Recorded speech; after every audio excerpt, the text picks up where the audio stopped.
السلام عليكم ورحمة الله وبركاته. عاملين ايه؟ يا رب تكونوا بخير. بإذن الله معانا النهاردة الجزء التاني من قصة شاليه الظلام. بس قبل ما نبدأ ما تنساش تشترك في القناة وتفعل زر الجرس عشان يوصلك كل جديد. يلا بينا نبدأ. يلا بينا. وقفنا في الجزء اللي فات على لما كنت انا واقف وبكلم علي وصاحبي التاني احمد، وكانوا كلهم عمالين يتريقوا عليا وبيقولوا ان انا خرجت ونزلت وخبطت كتير وهما نايمين متأخر بسببي، مع اني اساسا انا اللي مكنتش لاقيهم. ووقفنا لحد ما هو كان بيكلمني وانا ما كنتش مركز معاه، انا كنت مركز مع اوضة ملك. يلا بينا. بسم الله. مركز في اوضة ملك.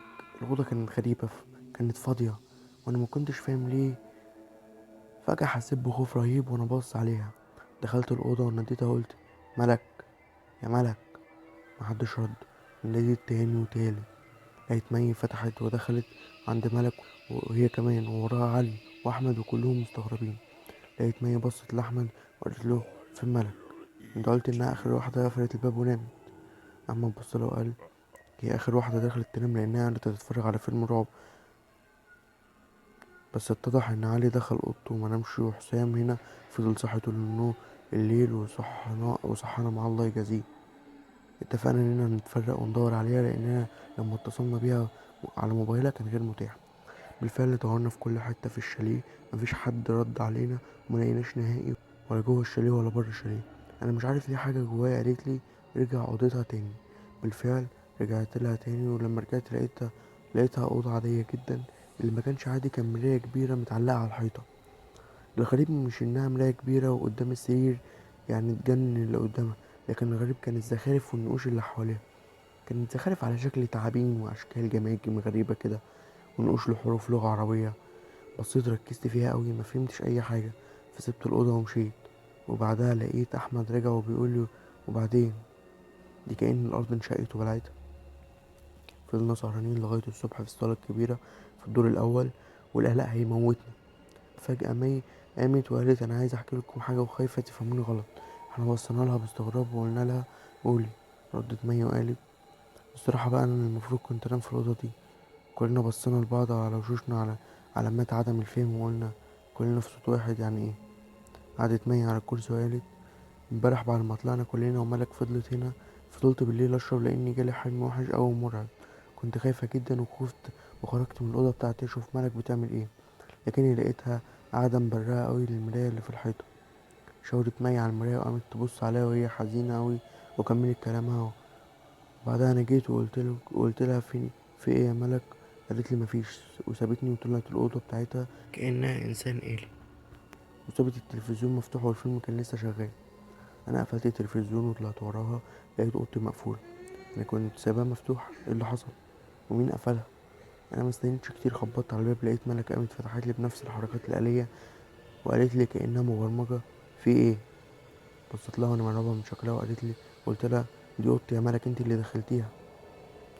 قالت لي: معلش انا خايفه من اوضتي والمرايه اللي فيها دي، ارجوك اسمحي لي انام في اوضتك النهارده. انا بصراحه سكت وما قدرتش ارد، وقلت لها: طيب. وسبتها ومشيت لأوضتها ورحت هناك. لقيت احمد بصلها وقال لها: استني استني استني، انت بتشتغلينا؟ انت قلت انك نمت في اوضتها صح؟ المفروض اننا لما جينا دلوقتي نلاقيكي في اوضه ملك، لكن انت كنت في اوضتك، وكمان ملك مش في اوضتها، في اوضتك اصلا، بل اوضتها فاضيه. لقيت مي بصت له بصه معناها لو صبر القاتل على المقتول كان مات لوحده. بصت لي ومتجاهلاهم هما الاتنين وقالت: وبعدها دخلت اوضتها ونمت بالفعل، لكني لما قمت من النوم على صوتكم وانتوا بتتخانقوا لقيتني تاني في اوضتي. اقسم بالله ما اعرف ايه اللي حصل، ولا حتى انا ازاي رجعت اوضتي ازاي وامتى. قمت مذهولة لدرجة اني افتكرت اني بحلم حلم غريب زي اللي قبله. سكتنا كلنا وبصينا لبعض، محدش قادر ينطق. فجأة علي قام وقال: طب ما تيجوا نشوف حوار المراية اللي كان مجنن الملك ده. بالفعل طلعنا فوق للدور التاني ودخلنا اوضتها. ولما دخلنا حسينا بالبرد قوي من اكتر من تحت، واكتر من اي مكان تاني في الشاليه كله. المهم دخلنا الاوضه وانا بصيت على المرايه اللي كان شكلها بجد غريب، وفضلت قوي مركز، وفجاه النور قطع. انا قلت: بسم الله الرحمن الرحيم، ايه يا جماعه؟ حد ولع شمعة ولا شغل كشاف؟ لكن محدش كان بيرد. قررت كلامي تاني، برضه مفيش فايدة وكأني لوحدي. اخدت تليفوني من جيبه ومسكته. اول ما فتحته لقيتها، ايوه لقيتها. ملك صاحبتنا كانت بتبصلي نظرة كلها حقد وغضب من شاشة التليفون، لدرجة اني نمت اول ما شفتها. انا ما بقيتش فاهم حاجة. هما بيعملوا فيها مقلب يعني عشان احمد يبقى مستمتع بوقته وعشان ينسى، ولا ده كله وهم ولا ده حقيقي؟ انا ما بقيتش فاهم حاجة. قمت من على الارض، بصيت على الموبايل تاني وزي ما توقعت ما لقيتهاش. الغريب بقى كان شكلها عجيب قوي. كانت لابسه فستان اسود مغطي كل جسمها، حتى رقبتها متغطيه، وكان شعرها اسود قوي من الحقيقه، وعينيها كانت برضو بتلمع من السواد. وكانت المنطقه اللي محاطه بعينيها سودا قوي كأنها مدمنة مخدرات. بس انا فجأة افتكرت الرسالة اللي فتحتها، معرفش لقيت حاجة جوايا بتقول لي السر في الرسالة دي. بالفعل فتحت الرسالة، واول ما فتحتها لقيت حاجة غريبة. المراية بتنور مع ان الدنيا كانت ضلمة. انا رحت المراية وبصيت، فجأة لقيت نفس الارقام اللي كنت في الرسالة متجمعة في المراية، وبيطلع منها نور مخيف كده. هي مش بتنور، لكن هي لونها هو اللي بينور في الضلمة. بصيت لها وقريت بصوت عالي: 2 3 4 1. وفجأة بعد ما قريت الأرقام دي النور جه تاني، ولقيتهم واقفين كلهم وبيبصولي، وهما مرعوبين من منظري، وبيبصولي بأشد علامات الاستغراب والفزع على وجوههم. أنا خفت من نفسي وقلت أكيد أنا بقيت مسخ ولا حاجة. بصيت في المراية واتأكدت، ولقيت وشي كله غرقان دم. اللحظة ما كنتش مصدق اللي أنا شايفه، لأني بقيت أشوف حاجات غريبة الأيام دي، وما بقيتش عارف إيه الوهم وإيه الحقيقة. لكن المرة دي الكل شايف زيي، يعني ده معناه إني مش بتوهم، وإن فعلا وشه كله بينزف. حاولت أدور على سبب للنزيف، ما لقيتش حاجة. أمال ده دم مين طيب؟ لكن الإجابة كانت واضحة، لقيته على الأرض ميت. أحمد كان مرمي على الأرض وغرقان في دمه. أنا بصيت لهم ولسه هتكلم، لقيت ماي بتقولي: انت مش طبيعي، انت اكيد مجنون. انا هبلغ عنك البوليس وهتتسجن. حرام عليك، ليه عملت في كده؟ ده كان اعز صاحبك. انا بصيت لها وبرقت، وبجد كان في رغبه قويه جوايا ان اقتلها بسبب كلامها الغير مفهوم ده. بصيت لها وانا متنرفز وقلت لها: قتلت مين؟ وسجن ايه اللي انت بتتكلمي عنه يا مي؟ مي بصيت لي والدموع ماليه عينيها وقالت: احنا كلنا نطلع ونشوف المرايات اللي فوق ونفهم ايه سبب اعجاب ملك بيهم ورعبها منهم. وبعدها ولسه هندخل الاوضه لقيتك قلت لنا استنوا هنا، ودخلت لوحدك. وبعدها ندهت على احمد وقفلت الباب، وسمعناك وانت بتضربه وبتحطم وشه بالوحشيه دي. ولما سمعنا كده انا وعلي كسرنا الباب ودخلنا، ولقيناك بتبصلنا باستغراب، وكاننا كان لازم نخبط قبل ما ندخل. بصيت لها وقلت لها: يا مي، انت بتقولي ايه؟ احنا كلنا دخلنا الاوضه مع بعض وبصينا للمرايه، فجاه والنور قطع وحاجات غريبه حصلت لي. انا هنا وناديت عليكم وما لقيتكمش، وبعدها النور جه ولقيتني غرقان في الدم. بس اقسم بالله العظيم انا ما قتلت حد، ولا اعرف حتى ايه اللي انت بتقوليه ده، ولا حصل امتى وازاي، ولا فاكر حاجه من دي حتى. لقيت مي بعدها رجعت لورا واحده واحده، وجريت فجاه على باب الشاليه وهي بتصوت بهستيريا. لكنها ما حقتش، لان في اللحظه دي باب الشاليه اتقفل فجاه بقوه رهيبه. ساعتها مي وقفت واتمسمرت في مكانها وما نطقتش بكلمه واحده. على جه من وراها وشدها وقال لها: يلا بينا نهرب من الشبابيك المفتوحه فوق. طلعوا فوق وانا واقف مش بنطق في اوضه ملك اللي فيها احمد جثه هامده، واللي المفروض اني قتلته، لكني ما قتلتوش والله. بصيت للمرايه اللي كانت متعلقه قدامي، واكتشفت اني ما كنتش واخد بالي من حاجه. الحروف الغريبه دي طلعت حروف ولغه من اللغات اللي عندنا في الكليه. انا ازاي ما كنتش عارف ده؟ انا صحيح في قسم اللغه الانجليزيه، لكن كان لازم اعرف ان الحروف دي اللغه العبريه، وان ملك وان ملك كانت في قسم اللغه العبريه اصلا. قربت المرايه ونقلت الحروف على الموبايل بتاعي، وفجاه قربت المراية ونقلت الحروف على الموبايل بتاعي، وفجأة لقيت مي بتصرخ من فوق وبتعيط. طلعت لهم فوق بقول لهم: في ايه؟ لقيت مي وعلي بيبصولي نظرة مليانة شر. وبعدها مي قالت وهي بتقرب عليا كأنها تهجم عليا: انت غبي، طول عمرك كنت بكرهك. انت غبي، وملك نفسها كانت بتكرهك طول حياتنا، وانت منكد علينا وعيشتنا وبتخاريفك وعنينك. معرفش بتسافر فين وبتعمل ايه، وفي الاخر جبتنا هنا وقتلت صاحبك اللي وثق فيك. والله اعلم بقى عملت ايه في ملك اللي حبيتك من كل قلبها، وانت بغبائك ضيعتها من ايدك وكرهتها فيك. وصلت بيك البجاحة انك تقف هنا وتقفل شبابيك كلها وباب الشاليه. وهنا علي بصلها وقال: مستني. مين قفل باب الشاليه ومين قفل الشبابيك؟ حسام اصلا ما اتحركش من جنبنا. مية بصت له وقالت معرفش. ما هو انت شفت قدامك وهو بيقتل احمد؟ قال لا لا، انا ما شفتش مين بيقتل احمد. انا كنت بره وانتي لما سمعنا صوت الخناقه بينهم وصريخ احمد، ولما دخلنا لقينا حسام واقف مندهش. هنا مي بصت لنا احنا الاتنين وقالت يعني ايه، في حد غيرنا في الشاليه؟ ساعتها انا افتكرت الرساله والمرايه والنقوش الغريبه، وافتكرت ملك لما ظهرت لي في التليفون، وافتكرت كل حاجه. وحكيت لهم وهم سمعوني باهتمام جدا. وريتهم الرسالة والنقوش اللي كتبتها، ولقيتهم بصولي. وراح علي وقال لي يعني ايه، تقصد ان المراية دي مسحورة ولا فيها بسم الله الرحمن الرحيم جن يعني؟ مايا بصت كده وقالت انا حصل لي نفس اللي بتحكي عنه ده، مع اختلافات بسيطة. انا رديت وقلت إيه اللي حصل لك يا مي؟ ردت مي وقالت امبارح زي ما قلت لكم قبل كده، كنت نايمة وحلمت حلم مرعب قوي. قمت من النوم، بس قبل ما انزل بصيت للمراية اللي كانت متعلقة قصاد سريري، واللي طول الليل مخوفاني، وبسببها حلمت الحلم المفزع ده. بصيت للمراية وما كانش في حاجة في الأول، لكن بعدها بدأت حاجات غريبة تظهر. معرفش هي ظهرت امتى ولا في ازاي، الا وما فهمتهاش ولا شفتها الا لما قربت من المراية. بس يا ريتني ما كنت قربت. فجأة لقيت كائن غريب وشكله مخيف قوي. هو ما كانش وحش ولا مسخ، بس هو كان شبيه بالبني آدم، لكن لون جلده كان أحمر في أسود، وشعره كان طويل قوي واصل لغاية رجله، وكانت عليه نوع أحمر كلها، وضوافر إيده كانت طويلة جدا ولونها أسود. كان واقف بيبصلي وماسك في إيده عصاية غريبة على شكل تعبان، لدرجة إني حسيت إنها تعبان بالفعل. ولما بصيت له ولسه هصوت، النور قطع. سكتت مايا وبدأت تعيط، وبعدين اتكلمت تاني وقالت انا كنت مرعوبة قوي، مش عارفة اعمل ايه. هل اصرخ وانادي عليكم، ولا اجري من المكان ده بسرعة، ولا استنى النوم؟ انا اتشليت عن الحركة معرفتش اعمل حاجة. بس وانا قاعدة غرقانة في تفكيري، لقيت ايدين الراجل دي خارجة من المراية ومعاها العصاية الشنيعة دي. انا سكت وكتمت نفسي وما اتكلمتش. الدنيا كانت ضلمة، بس الراجل نفسه جلده كان بيشع في الضلمة. ولقيت رقم من ارقام المراية بينور، وكان رقم 2 بالتحديد. مكنتش فاهمة يعني ايه وليه الرقم ده بالذات اللي نور. فضلت ارجع لورا واحدة واحدة وهو بيقرب عليا، لغاية ما اتكعبلت في السجادة وقعت. انا لقيت ايدين نارية بتمسك رجلي وبتشدني، واصوات غريبة حواليا، اصوات نباح وعواء وألم وصويت حواليا، وهمس وضحكات وبكاء. انا مش فاهمة حاجة ولا عارفة مين غيري معايا في الأوضة. وفجأة لقيت عيون منورة بنفس لون عيونه من حواليا، وواقفين جنبه كلهم جايين عليا. وفجأة واحد فيهم طلع أداة غريبة وراح قطع رجلي بيها. وفضلوا يصرخوا وانا اصرخ من شدة الألم، وهم عمالين يقطعوا في كل حتة في جسمي. وفجأة النور جه ورجلي وكل حتة اتقطعت من جسمي. من شوية كانت موجودة، وكل حاجة اختفت. ساعتها نزلت تحت عشان اشوف ملك، اللي انا ما لقيتهوش قبل كده، لاني كنت خايفة ان ما تصدقونيش.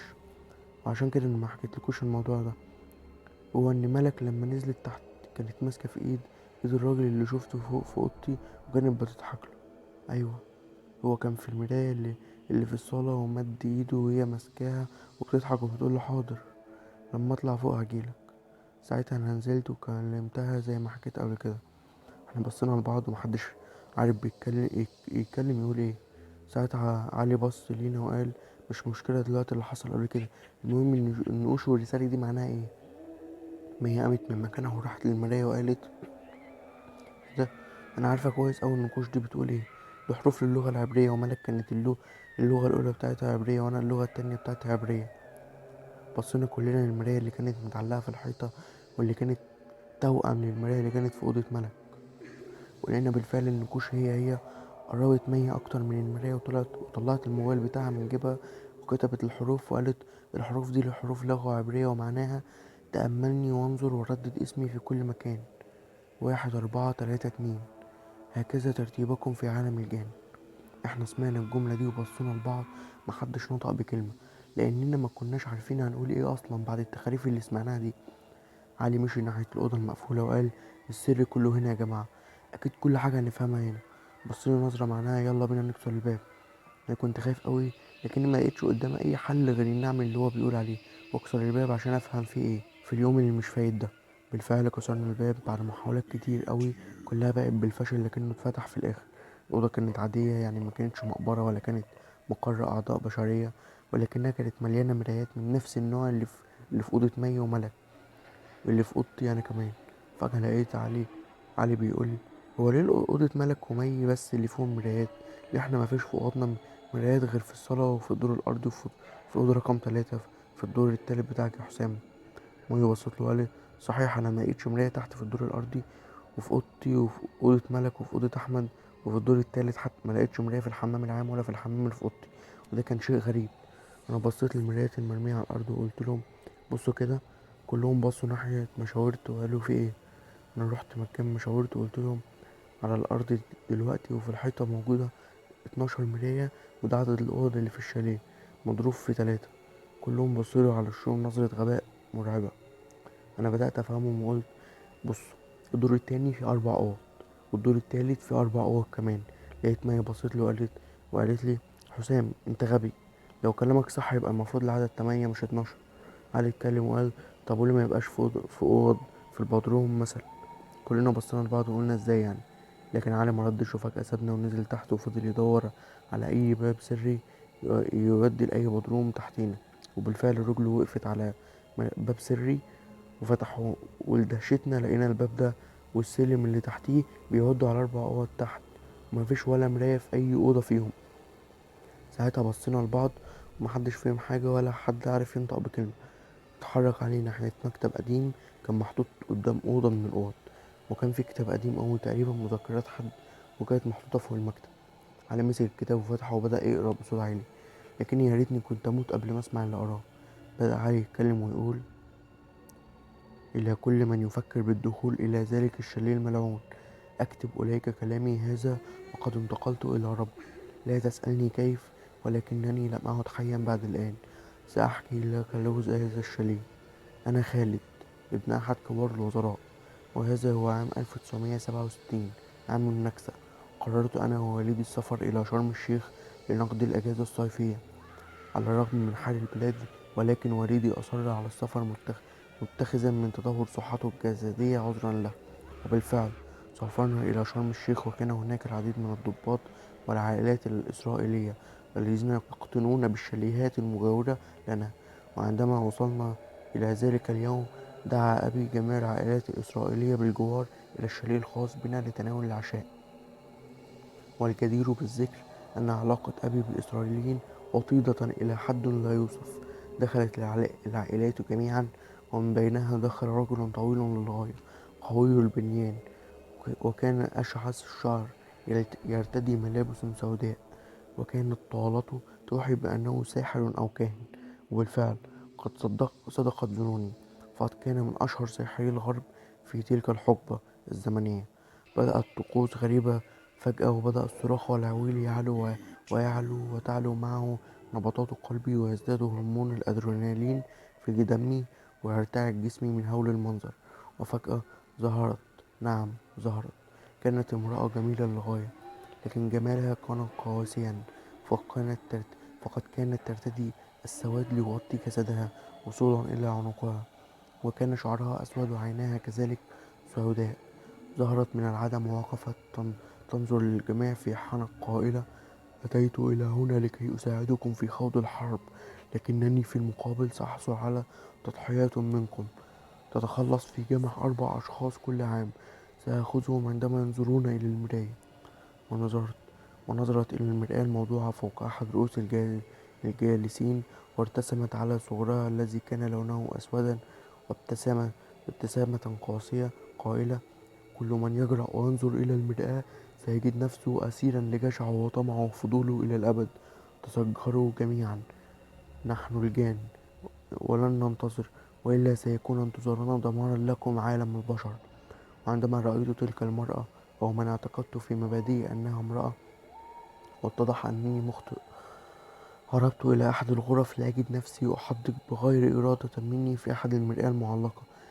لا أدري ماذا حدث بعدها، ولكنني استيقظت في اليوم التالي لأجد نفسي في غابة موحشة، وكائنات ضخمة نارية تشع النيران من عيونها وينظرون لي بتوعد، وكان لسان حالهم يقول: أيوه الويل لك يا من دخلت عالم المرآة.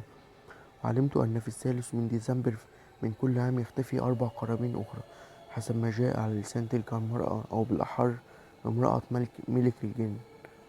وذلك وإن كنت قد قرأت تلك المذكرات، فأرجو لا تنظر أبدا إلى المرآة، وإن نظرت ستكون أنت القربان التالي. بصيت لهم وقلت لهم يعني ملك اختفت في المراية؟ طب وأحمد ليه ما اختفاش؟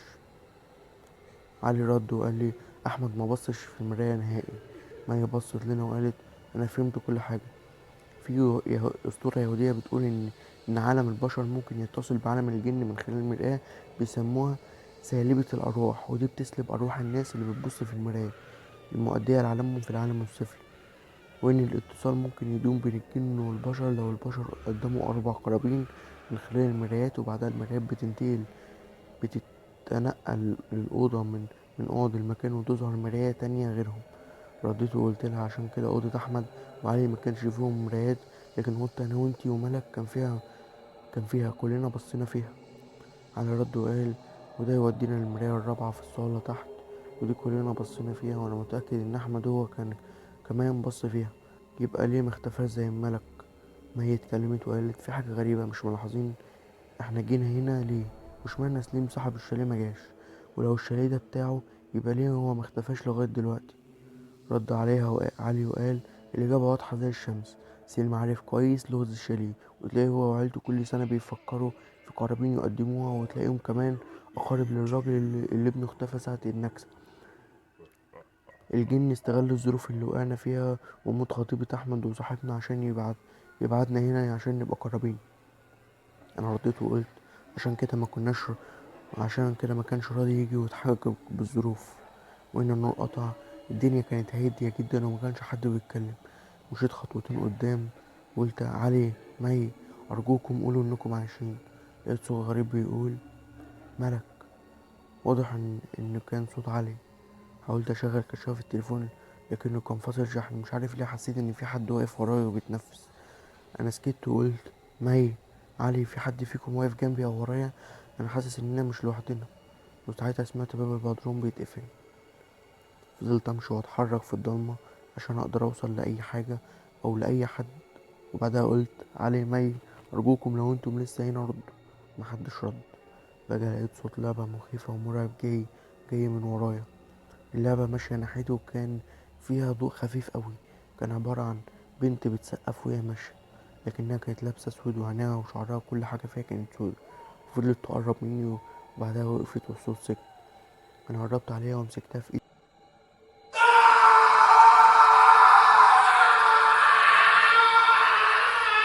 ولقيت اللعبة صرخت فجأة.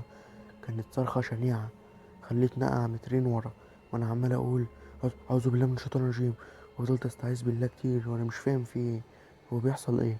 فجأة لقيت حد من ورايا بيقولي الترتيب كان عبارة عن 2 3 4 1. أنا خدت 2 في الأول و3، ولما بص للمراية واستفز الحارس على الناحية التانية، الحارس تقمص شخصيتك وقتله. أما 4 و1 اختفوا تماما زي ما اختفت 2. وبكده أخدنا القرابين، ولكن انتم 5، وده معناه إن في قربان أخير. لكن الاتفاق مش بينص على كده. ولكن مين قال إننا ناس بنوفي بوعودنا؟ أنا حاولت أبص، لكني قبل ما أبص لقيت النور جه. باب البدروم كان مفتوح، وباب الشاليه نفسه لما خرجت كان مفتوح، وكل حاجة رجعت زي ما كانت ما عدا إن أصحابي ال4 اختفوا. والمرايات نفسها اختفت ومبقاش في مرايات، بل المرايات اللي في الأوضة كلها كانت مختلفة تماما عن مراياتنا. أنا قلت أخرج بسرعة من المكان المشؤوم ده، لكن النور قطع تاني. واضح إنهم بيلعبوا بيا، عايزين يقولولي إن في أمل، ولما أوصل يقلبوا كله عليا ويطلع مفيش أمل من الأساس. أنا حاولت أصرخ لكن صوتي ما بيطلعش. أنا محبوس في الشاليه من ساعتها. كل شوية النور يجي ويطفي وأشوف أصحابي وأشوف الجن وكلهم حواليا، وكل ما أحاول أخرج الأبواب كلها تتقفل في وشي. أنا زهقت من حياتي. حاولت أنتحر كذا مرة لكني ما بموتش. أنا زهقت وقلت أكتب المعلومات دي وهرميها من الشباك اللي كان بيبقى مفتوح، ولما بقرب منه كان بيتقفل. لكني خدعته في مرة وحذفت الورقة دي فخرجت وأنا بكتب وبقول للي بيسمعوني أرجوكم الحقوني، أنا خلاص هيكون على أيديكم. لأن اللي بيسمعني لو بص جنبه هيلاقي الجن واقف مستنيه. أيوه، ما هو أنا ما كنتش أمين في كل كلامي. ما هو أصل الجملة اللي ترجمناها دي لما بتقولوها أو بتسمعوها بتخليكم يجوا لعالمنا، بتخليهم يجوا عالمنا. ومين عارف، مش يمكن نبقى أصحاب في الشاليه. يا رب تيجوا بسرعة، أنا مستنيكم. انتهت القصة، يا رب تكون عجبتكم. وبس، وبكده انتهت القصة. متنساش تشترك في القناة وتفعل زر الجرس عشان يوصلك كل جديد. وبس، سلام.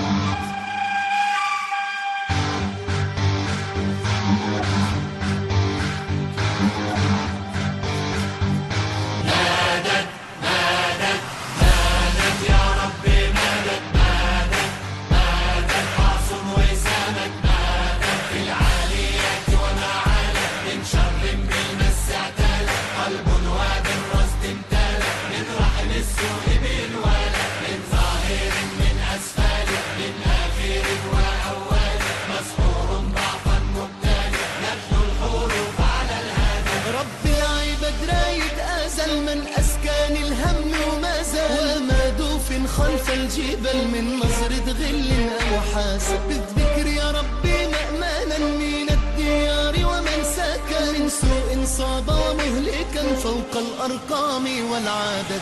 مادت يا ربي مادت مادت مادت حاصل وساند مادت في العاليات وما عالت من شر بالمس اعتالت قلب وادر السوء بالولد من ظاهر من أسفل من آخر وأول مسحور ضعفا مبتدئ يتلو الحروف على الهدف.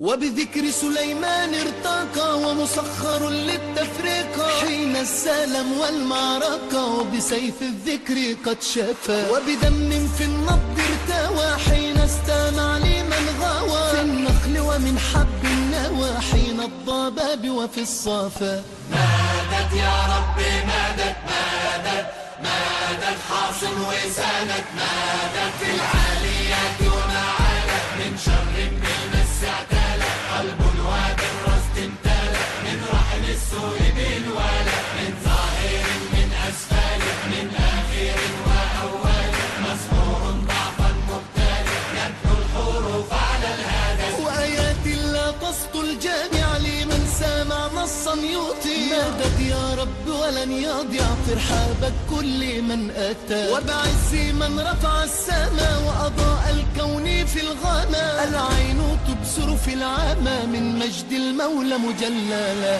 مادت يا رب